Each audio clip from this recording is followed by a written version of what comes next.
ফাইনালে হারানো সবার পক্ষে সম্ভব না, ঠিক আছে, এটা মনে রাখবে। শুনছেন ভাই, সেভেনকে আমরা খাইছি, আমি খাইছি মানছি, আমরা জিতে গেছে 4 মানে আছে। আপনি জানেন ছেলেবেলার আমি আসছিলাম কেন? ব্রাজিল নাকি স্পেন? আমি ভাই পূর্বে ব্রাজিল ছিলাম। অবশ্যই অবশ্যই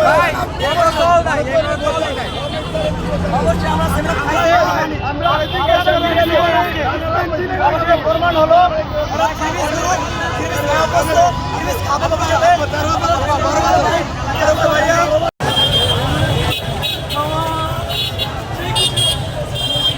অসাধারণ, এক কথা হচ্ছে উড়িয়ে দিয়েছি আমরা আর্জেন্টিনাকে। যে আর্জেন্টিনা হচ্ছে ফাইনালে এসেছিল, খুব ভালো খেলে, কিন্তু স্পেনের সাথে তারা পাত্তাই পায়নি।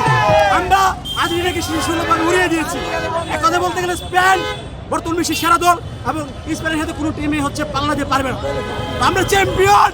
2010 যেভাবে চ্যাম্পিয়ন হয়েছে, 2026 তার থেকে ভালো ভালো খেলে আমরা চ্যাম্পিয়ন হয়েছি। আবাস ভাই খুবই হতাশ ভাই, এত বাজে খেলবে ভাই কখনো ভাবতে পারিনি।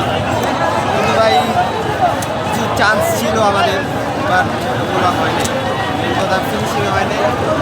লাল কার্ড খাওয়ার পর ভাই পুরা একবারে ভেঙে পড়ছে। এই তো আমাদের অনুভূতি খুবই ভালো। আমরা জানতাম আমাদের ম্যাচটা আমরা জিতবো, কারণ Spain for the first minute, প্রথম মিনিট থেকে শেষ মিনিট পর্যন্ত সবথেকে ভালো